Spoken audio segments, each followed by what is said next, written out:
पिता परमेश्वर प्रभु यीशु मसीह के नाम से तेरे पास आकर तेरा धन्यवाद करते हैं। गुजरे पूरे हफ्ते में तूने प्रभु जी हमें संभाल के रखा। अलग अलग तरीके से प्रभु जी तेरी सेवकाई में तूने हमें इस्तेमाल किया। तेरा धन्यवाद करते हैं। तेरा धन्यवाद करते हैं कि प्रभु जी तेरे वचन को सुनने वालों को तूने बहुत आयत से आशीष दी है। और प्रभु जी आज जब हम तेरी आराधना के लिए खड़े हैं, तुझसे बेनती करते हैं कि प्रभु जहाँ जहाँ तेरे नाम से लोग इकट्ठे हुए हैं, सबको बहुत आयत से आशीष दे। और जो प्रभु जी किसी भी तरीके से इस माध्यम के द्वारा प्रभु जी तेरी वाणी को नहीं सुन पा रहे हैं, तू प्रभु उनके लिए प्रबंध कर। तेरे सारे सेवकों संतों के लिए भी प्रभु हम तुझसे प्रार्थना करते हैं कि तू सबको सहायता कर और सब लोगों की तू ज़रूरतों को पूरा कर, अनुग्रह कर, ताकि प्रभु जी इस संकट के समय में तेरे लोग बहुत से लोगों के लिए आशीष का कारण बने। तेरा वचन लोगों तक पहुंचाएं, और जहां जहां तेरा वचन पहुंचता है, दुखी परेशान लोग प्रभु जी मन की तैयारी के साथ तेरे वचन को सुने, ग्रहण करें और प्रभु जी आशीष पाएं। प्रभु तेरा धन्यवाद करते हैं कि तू हमसे बहुत उम्मीद करता है। तूने अपने वचन में कहा है कि तू ऐसे लोगों को ढूंढता है, ऐसे आराधकों को ढूंढता है जो रूह और सच्चाई से तेरी आराधना करें। प्रभु कोई भी सिद्ध नहीं है, लेकिन जो भी व्यक्ति अपने आप को तेरे हाथों में सौंप देता है, तू उसको उत्तम से उत्तम जगह पे खड़ा करता है। तेरा धन्यवाद करते हुए इस प्रार्थना को यीशु के नाम से मांगते हैं, आमीन। हालेलुया। आइए अपने आप को प्रभु के सामने समर्पित करें। मैं आता हूं तेरे पास प्रभु यीशु मेरे मसीह। मैं आता हूँ तेरे पास प्रभु यीशु मेरे मसीह, मेरे पापों के लिए ही उद्धार देने मसीह, मेरे पापों के लिए ही उद्धार देने मसीह। मैं आता हूँ तेरे पास प्रभु यीशु मेरे मसीह, मेरे पापों के लिए ही उद्धार देने मसीह, मेरे पापों के लिए ही उद्धार देने मसीह। स्वर्ग धाम छोड़ के आया उद्धार देने मुझे, स्वर्ग धाम छोड़ के आया उद्धार देने मुझे, चरणों में तेरे आता तुझको ये दिल देता मसीह, चरणों में तेरे आता तुझको ये दिल देता मसीह। मैं आता हूँ तेरे पास प्रभु यीशु मेरे मसीह, मेरे पापों के लिए ही उद्धार देने मसीह, मेरे पापों के लिए ही उद्धार देने मसीह। मुझे पापों से छुड़ाने खून क्रूस पर बहा दिया, मुझे पापों से छुड़ाने उन क्रूस पर बहा दिया। कितना गहरा प्यार किया, मैं भुला न सकूंगा मसीह। कितना गहरा प्यार किया, मैं भुला न सकूंगा मसीह। मैं आता हूँ तेरे पास प्रभु यीशु मेरे मसीह।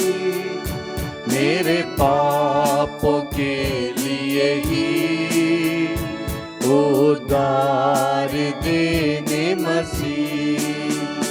मेरे पापों के लिए ही उद्धार देने मसीह। स्वीकार कर प्रभु मुझे अपने राज में ले ले। स्वीकार कर प्रभु मुझे अपने राज में ले ले। आजा तू मेरी जिंदगी में, मेरी जिंदगी तेरी मसीह। आजा तू मेरी जिंदगी में, मेरी जिंदगी तेरी मसीह। मैं आता हूँ तेरे पास प्रभु यीशु मेरे मसीह। मेरे पापों के लिए ही उद्धार देने मसीह। मेरे पापों के लिए ही उद्धार देने मसीह। मेरे पापों के लिए ही उद्धार देने मसीह। पिता परमेश्वर तेरा धन्यवाद करते हैं कि तू प्रार्थना को सुनने वाला जीवित परमेश्वर है। जितने लोग प्रभु जी तेरे पास आए हैं, जिन्होंने इस बात को अपने हृदयों में मान लिया है कि तू उनके छुटकारे के लिए स्वर्ग को छोड़कर आया, जिन्होंने तेरे सामने प्रभु जी बेनती की कि तू उन्हें स्वीकार कर। तू प्रभु जी केवल उन्हीं लोगों को नहीं, जितने भी इस समय तेरी शरण में हैं, सबको स्वीकार करने के लिए तैयार है। हर एक के दिमाग को, उसकी सोच को, उसकी समझ को यीशु तेरे पवित्र लहू में हम कवर करते हैं और चाहते हैं कि जो भी तेरा बीज बोया जाए वो बहुतायत से फल लेके आए। यीशु के नाम से मांगते हैं, आमीन। आइए प्रभु की आराधना करते हैं और आराधना के लिए हम इस भजन को गाएंगे, आत्मा प्रभु का, प्रेमी आत्मा प्रभु का। इसी समय, बाद में नहीं, इसी समय हमारे बीच में तू अपनी आशीष उंडेल। हालेलुया। सब लोग तैयार हैं? हमारे साथ मिलकर आराधना करें। आत्मा प्रभु का, प्रेमी आत्मा प्रभु का, आत्मा प्रभु का, प्रेमी आत्मा प्रभु का। इसी समय हमारे बीच में अपनी आशीष में,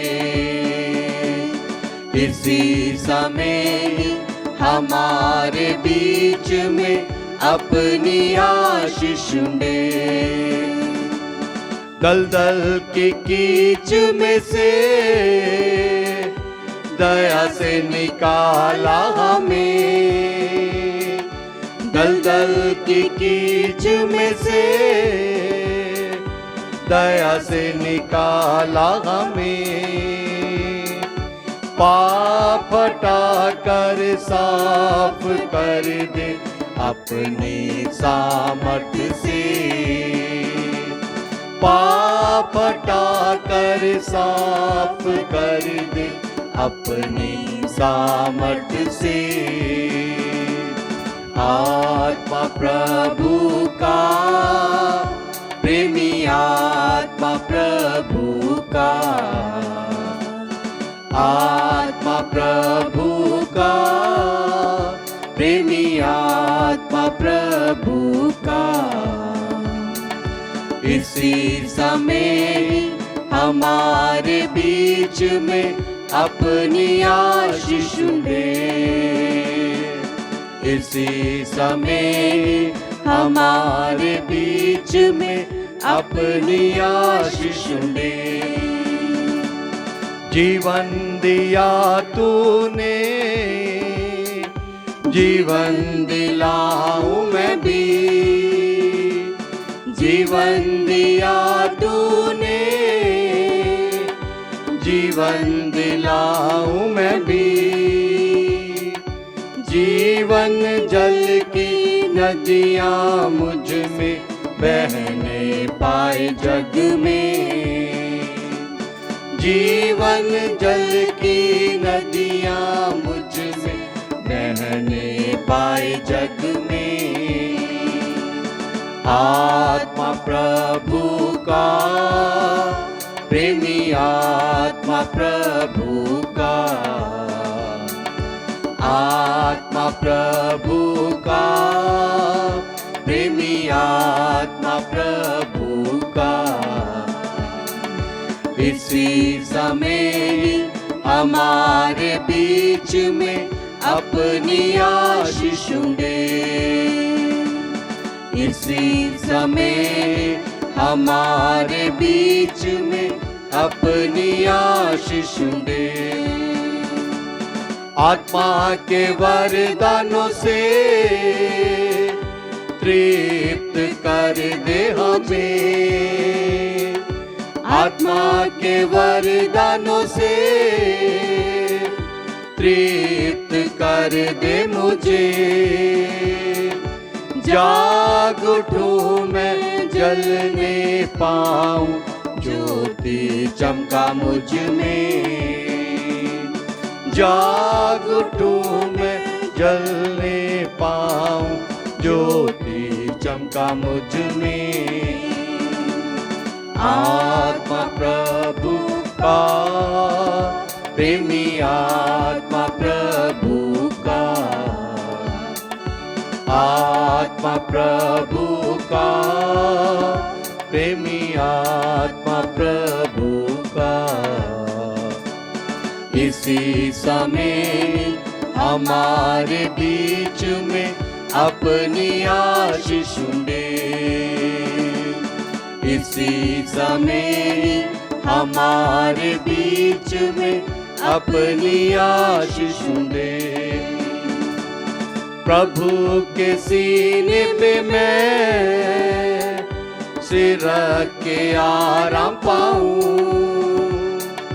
प्रभु के सीने पे मैं सिर रख के आराम पाऊं। प्यासा हूँ मैं तेरे लिए, प्यास जगा मुझ में।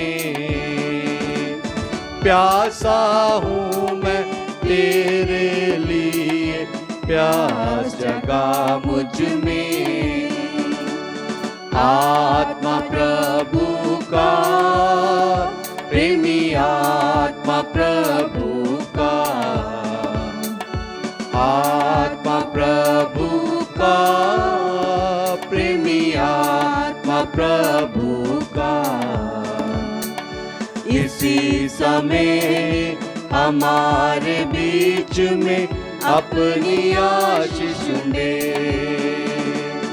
इसी समय हमारे बीच में अपनी आशीष दे। इसी समय हमारे बीच में अपनी आशीष दे। हालेलुया। आशीषों को पाने के लिए सब लोग तैयार रहें। प्रभु इसी समय आपको अद्भुत आशीष देने जा रहा है। आइए प्रभु का धन्यवाद करें, धन्यवाद स्तुति गाएं। हम अपने प्रभु की स्तुति गाएं। धन्यवाद स्तुति गाएं, हम अपने प्रभु की स्तुति गाएं। धन्यवाद स्तुति गाएं, हम अपने प्रभु की स्तुति गाएं। हालेलुया स्तुति गाएं, हम अपने प्रभु की स्तुति गाएं। हालेलुया स्तुति गाएं, हम अपने प्रभु की स्तुति क्यों गाएं? अच्छा है, भला है, मेरा यीशु अच्छा है, मेरे लिए पर्याप्त है। अच्छा है, भला है, मेरा यीशु अच्छा है, मेरे लिए पर्याप्त है। धन्यवाद स्तुति गाएं, हम अपने प्रभु की स्तुति गाएं। हालेलुया स्तुति गाएं, हम अपने प्रभु की स्तुति गाएं। यरीहो जैसी बाधाएं हो, अगुवाई यीशु करेगा। यरीहो जैसी बाधाएं हो, अगुवाई यीशु करेगा। डरेंगे नहीं, घबराएंगे नहीं, यदि हम जय गाएंगे। डरेंगे नहीं, घबराएंगे नहीं, स्तुति से जय हम गाएंगे। धन्यवाद स्तुति गाएं, हम अपने प्रभु की स्तुति गाएं। हालेलुया स्तुति गाएं, हम अपने प्रभु की स्तुति गाएं। लाल समुंदर जैसी आजमाइशें हो, यीशु तेरे आगे चलेगा। लाल समुंदर जैसी आजमाइशें हो, यीशु तेरे आगे चलेगा। विश्वास से आगे बढ़ो तुम, समुंदर में रास्ते खुलेंगे। विश्वास से आगे बढ़ो तुम, समुंदर में रास्ते खुलेंगे। धन्यवाद स्तुति गाएं, हम अपने प्रभु की स्तुति गाएं। हालेलुया स्तुति गाएं, हम अपने प्रभु की स्तुति गाएं। शरीर प्राण और आत्मा भी मुश्किल में पड़ जाए तो, शरीर प्राण और आत्मा भी मुश्किल में पड़ जाए तो, स्तुति गीतों को गाने से प्रभु से सामर्थ मिलेगी। स्तुति गीतों को गाने से प्रभु से सामर्थ मिलेगी। धन्यवाद स्तुति गाएं, हम अपने प्रभु की स्तुति गाएं। हालेलुया स्तुति गाएं, हम अपने प्रभु की स्तुति गाएं।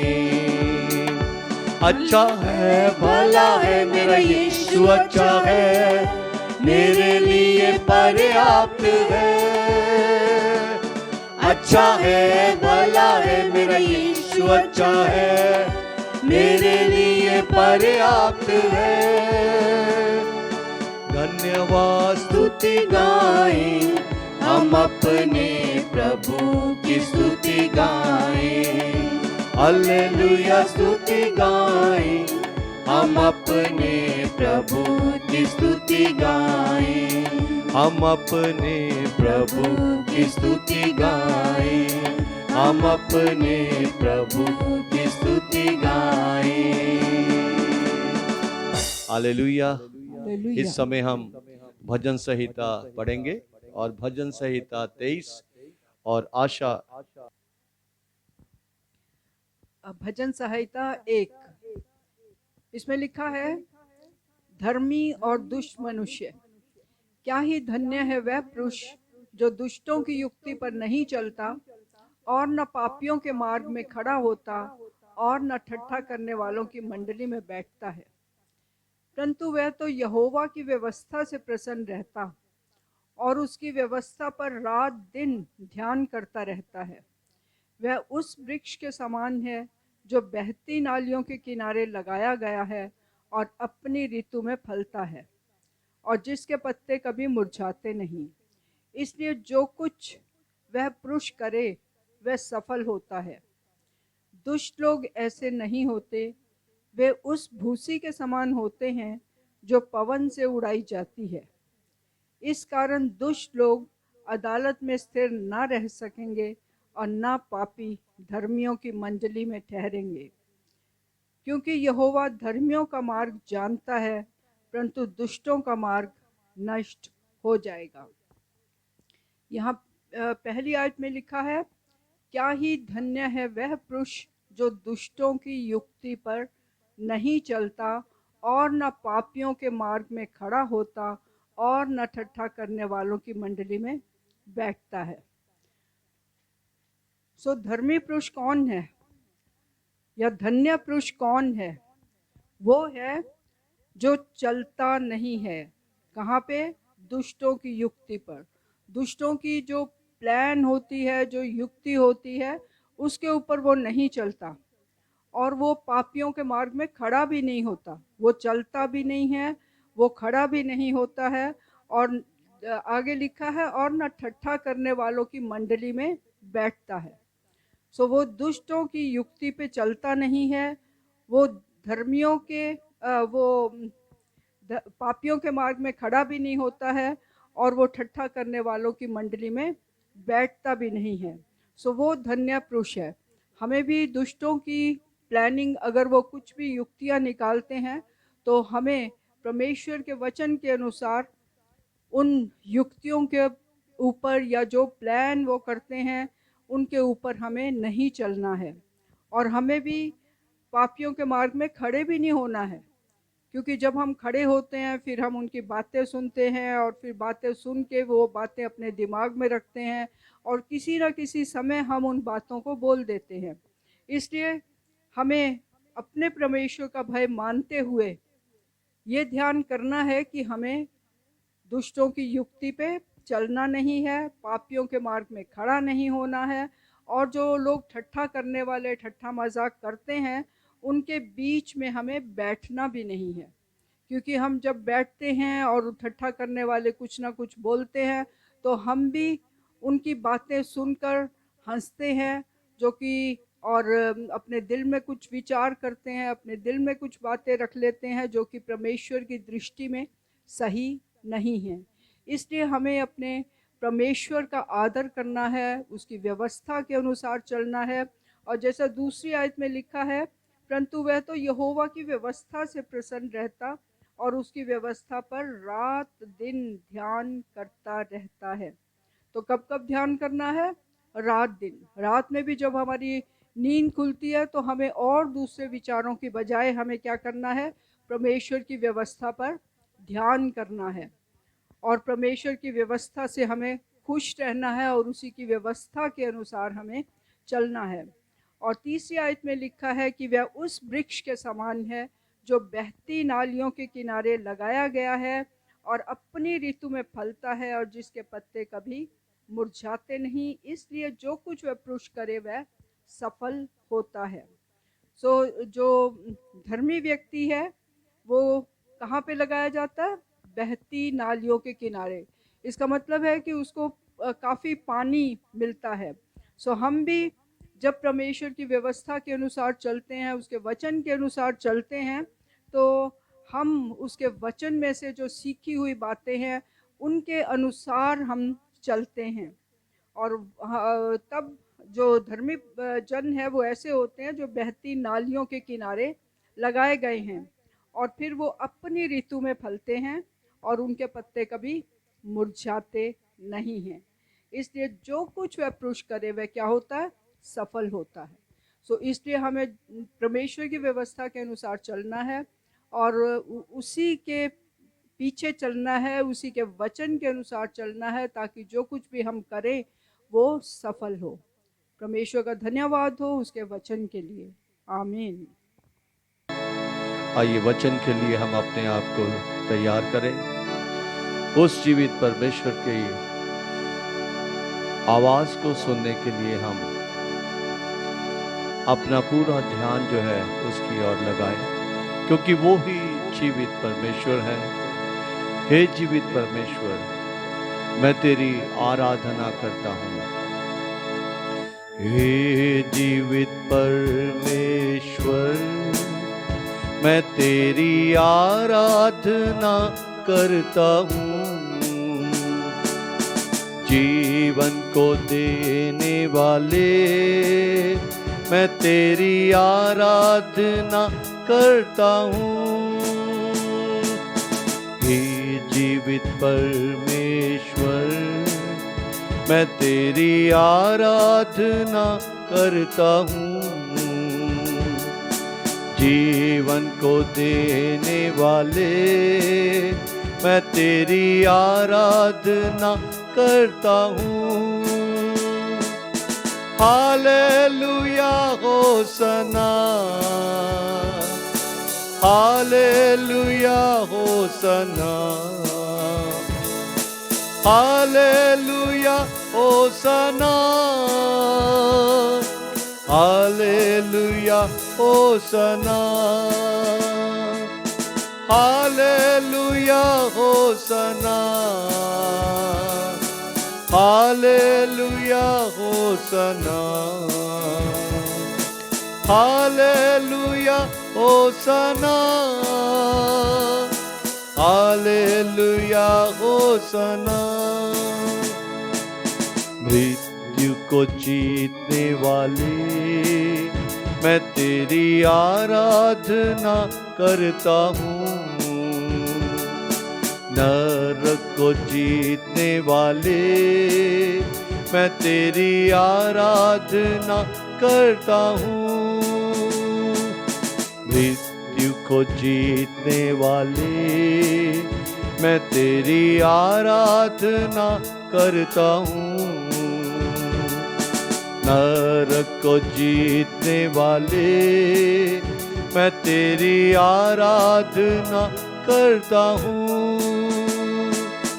Hallelujah होसना, hallelujah होसना, hallelujah होसना, hallelujah होसना, hallelujah होसना, hallelujah. आइए प्रार्थना करें। पिता परमेश्वर, तेरा धन्यवाद करते हैं कि तूने हमें तेरी आराधना करने का फजल दिया और तूने प्रभु जी हमारी आराधना को स्वीकार किया। तेरा हम धन्यवाद करते हैं प्रभु। इस समय हम जब तेरे वचन पर मनन करना चाहते हैं, हमारे ध्यान को, हमारे जहन को, हमारी सोच समझ को पूरी तरह से प्रभु जी तू अपने नियंत्रण में रखना, ताकि जब तेरा जीवित वचन बोया जाए, किसी भी तरह से शैतान इसमें कोई बाधा ना डाल सके। तेरा धन्यवाद करते हुए प्रार्थना यीशु के नाम से मांगते हैं, आमीन। प्रभु का धन्यवाद हो आज के इस दिन के लिए। और बहुत से लोग केवल इतवार को ही हमारे इस प्रोग्राम को देखते हैं या देख पाते हैं, परंतु जो लोग हर रोज इस प्रोग्राम को देखते हैं वो जानते हैं कि ये जो प्रोग्राम है ये सुबह की बरकत यानी यीशु की बरकत प्रोग्राम है। इसमें हर दिन प्रभु अपने वचन से अपने लोगों के द्वारा हम सबको आशीषित करता है। और इतवार को हमारी जो आराधना है वो पूरी आराधना हम करते हैं। बाकी दिनों में एक भजन होता है और प्रभु का वचन। इन दिनों में आप सब जानते हैं, जो रेगुलर इस प्रोग्राम को सुन रहे हैं, देख रहे हैं, हमारे लिए ये बहुत ही अच्छी बात होती है कि जब हम हर सुबह आपके घरों में परमेश्वर का जीवित वचन लेके आते हैं और आप लोग उस वचन से आशीष पाते हैं। इन दिनों में हमारा जो सब्जेक्ट है वो है दृष्टांत। प्रभु यीशु मसीह ने अपने सेवकाई के दिनों में जो प्रभु इस पृथ्वी पर कर रहा था,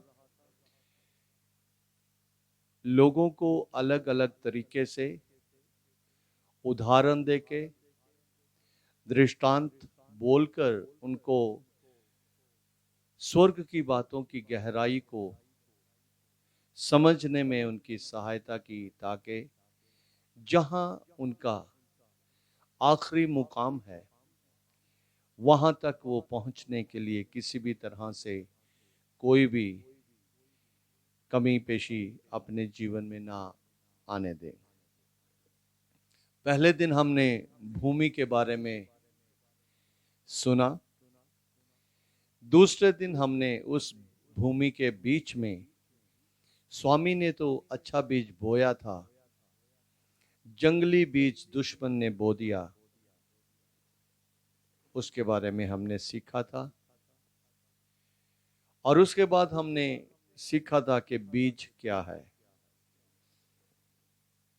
और अगला दृष्टांत जो था वो राई के दाने का था। कल हमने जो सुना था वो ये था खमीर का दृष्टांत। आज कुछ समय के लिए हम मत्ती की अंजील उसका 13 अध्याय और उसके 44 वचन पर ध्यान करेंगे।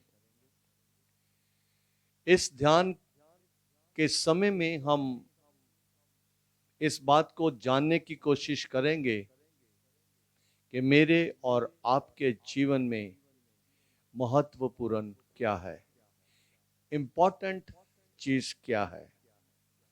जो चीज इम्पोर्टेंट होती है उसकी हम सब लोग बहुत ही अच्छे से संभाल करते हैं। आज प्रभु यीशु मसीह अपने वचन से उस खजाने की बातचीत कर रहा है जिस खजाने में ना तो कभी कीड़ा लगता है और ना उस खजाने को पाकर किसी भी तरह से इंसान को पश्चाताप होता है, बल्कि उस खजाने को पाकर ना केवल वो अपने जीवन में बल्कि और बहुत सब सारे लोगों के जीवनों में एक आशीष का कारण होता है। 44 वचन में मत्ती की अंजील उसका 13 अध्याय और उसके 44 वचन में इस तरह से लिखा है। ये सारे दृष्टांत जो इन दिनों में हम पढ़ रहे हैं उनकी शुरुआत जो है वो इस प्रकार से होती है कि स्वर्ग का राज्य। हम इस पृथ्वी पर हमेशा हमेशा नहीं रहेंगे। हम इस पृथ्वी पर परदेसी हैं और हमारा जो देश है वो स्वर्ग है।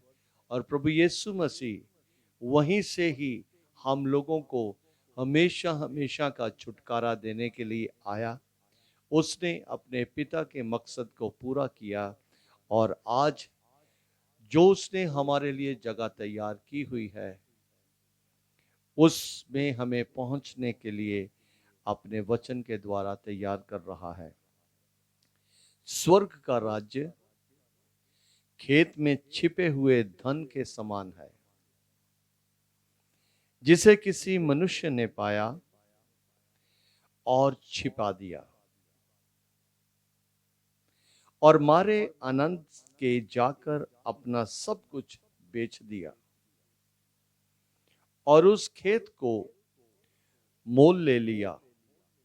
अजीजों, इस बात की गहराई को मुझे और आपको समझना बहुत जरूरी है। जो धन्य है, जो दौलत है, वो परमेश्वर की ओर से मिलता है, जैसे हमने नीति वचन में पढ़ा। और जो धन परमेश्वर की ओर से मिलता है, उसमें वो किसी भी तरह से दुख नहीं मिलाता। यहां एक व्यक्ति को खजाना मिला, यानी कि धन मिला, और उस व्यक्ति का एटीट्यूड जो उस धन के प्रति रहा, उस पर कुछ पल के लिए हम ध्यान करेंगे। लिखा है कि जिससे किसी मनुष्य ने पाया, उस धन को खेत में छिपे हुए धन के समान है, जिसे किसी मनुष्य ने पाया। वो धन जो है वो प्रभु यीशु मसीह है, जो इन दिनों में, जिसको हम बीज के रूप में, खमीर के रूप में अलग अलग तरह से अपने आत्मिक जीवन में और अपने सांसारिक जीवन में उन्नति के लिए हम उस पर मदन कर रहे हैं। और जब उस मनुष्य को वो धन मिला, तो उसने उस धन को क्या किया? उसने छिपा दिया। नॉर्मल जीवन में जो हमारे लिए बहुत ही ज्यादा कीमती चीज होती है, यानी कि कुछ हीरे के जवाहरात, कोई गोल्ड, कोई और ऐसी चीजें जो हमारे लिए बहुत ही ज्यादा महत्वपूर्ण होती हैं, उनको हम किसी भी तरह से खुले में नहीं रहने देते। हम उसकी बहुत ज्यादा संभाल करते हैं, और यहाँ तक कई बार हम उसको ऐसी जगहों में रखते हैं कि जहाँ पे कोई भी व्यक्ति उसको पा ना सके।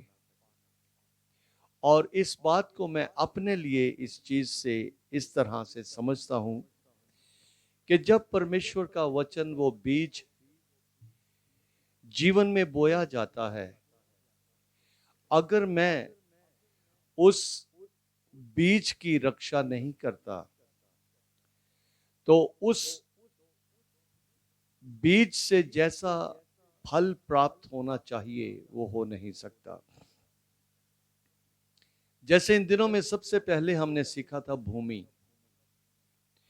और इस इंसान को, इस व्यक्ति को जो धन मिला, उसने किसी और जगह नहीं,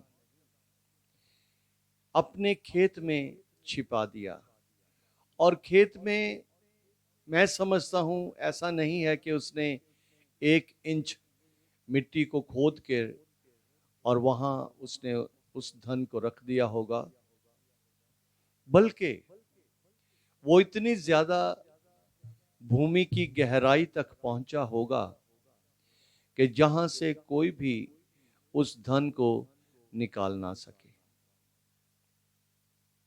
उसी तरह से जब हम परमेश्वर के वचन को अपने मन की गहराई में रख लेते हैं, तो अजीजों, हम हर एक प्रकार की दुष्टता से बचे रहते हैं, क्योंकि वो धन जो है, वो परमेश्वर का वचन जो है, जो प्रभु यीशु मसीह है, जब हमारे मन की गहराई में उतर जाता है तो हमें हर एक पल वो अपनी ऐसी सामर्थ्य देता है जो हमारे जीवनों के लिए जरूरी होती है। और जब उस धन को जो उसे मिला था उसने गहराई में अपने खेत में छिपा दिया, तो उस खेत में छिपाने के बाद उसको बहुत ही ज्यादा खुशी हुई, क्योंकि उसने उस धन को अपने जीवन की उस गहराई में उतार लिया था, या यूं कहें कि अपने जीवन में उस जगह पर उसने उसको स्वीकार किया, रख लिया, जहां से कोई भी चीज जो है उस धन को ले नहीं सकती। और उस धन की प्रोटेक्शन के लिए, उस धन की प्रोटेक्शन के लिए क्या किया? लिखा है कि जब उसको धन मिला तो उसने खेत में छिपा दिया और आनंद के मारे जाकर अपना सब कुछ बेचकर उस खेत को मोल ले लिया जहां पे वो धन था। ये संसार का जीवन जो है, ये एक समय ऐसा था कि जब शैतान का इसके ऊपर पूरा अधिकार था। और जब इंसान ने उस जीवित वचन को सुना, उसको ग्रहण किया, तो जो कुछ उसके लाभ की बातें थीं, उन सारी चीजों को उसने छोड़कर उस धन को, उस चीज को, उस यीशु को अपने जीवन में ऐसा उतार लिया कि उसने अपना सब कुछ ही बेच दिया। यानी कि किसी और चीज की, किसी और संसारिक चीज की उसके लिए कोई वैल्यू नहीं थी। केवल और केवल उस धन की वैल्यू थी जो यीशु मसीह है। इसको हम और थोड़ा गहराई से सीखने के लिए फिलिपियों की पत्री उसका 3 अध्याय और उसके 7 वचन को हम पढ़ते हैं। पौलुस रसूल इस तरह से लिखता है, फिलिपियों की पत्री उसका 3 अध्याय 7 वचन में, परंतु जो जो बातें मेरे लाभ की थी, जो जो बातें मेरे लाभ की थी, उन्हीं को मैंने मसीह के कारण हानि समझ लिया। अजीजों, जब तक हम इस संसार की चीजों से प्रेम करते हैं, हम किसी भी तरह से परमेश्वर की नजदीकी में बढ़ नहीं सकते। क्योंकि वचन में लिखा है कि मनुष्य जो है वो 2 स्वामियों की सेवा नहीं कर सकता। जब प्रभु यीशु मसीह मेरे लिए बहुत ही ज्यादा उत्तम हो जाता है, वो मेरे लिए वो खजाना हो जाता है कि जिसको मैं किसी भी रीति से खोना नहीं चाहता, तो फिर पौलुस जैसे कहता है कि जो चीजें मेरे लाभ की थी, जो चीजें पौलुस के लाभ के लिए थी, उन सारी चीजों को यीशु मसीह के खातिर उसने तुच्छ समझ लिया। इंसान को इस गहराई को सीखने के लिए अपने आप को पूरी तरह से खलीम करके पवित्र आत्मा की अगुवाई से सीखने की जरूरत है। क्योंकि शैतान का कार्य यह है कि जब उत्तम बीज बोया जाता है तो वो उसको अलग अलग रीति से नुकसान पहुंचाना चाहता है। लेकिन जो लोग उस उत्तमता को समझ लेते हैं, उस उत्तम चीज की वैल्यू को समझ लेते हैं, वो फिर बाकी और सारी चीज़ों के ऊपर अपना ध्यान नहीं करते। अजीजों, मुझे और आपको इस बात को समझना बहुत ज़रूरी है कि मेरे लिए या आपके लिए जब प्रभु के द्वारा ये जीवन मिला है तो कौन सी चीज़ जो है इम्पोर्टेंट है, हम किस चीज़ को इम्पोर्टेंस देते हैं, क्या प्रभु को या संसार की चीज़ों को। और संसार की जो सारी चीज़ें हैं, चाहे वो कुछ भी क्यों ना हो, वो कुछ समय की हैं, लेकिन यीशु का नाम, यीशु जो है वो हमेशा हमेशा के लिए है, क्योंकि वो जैसा था वैसा ही है और युगानुयुग रहेगा।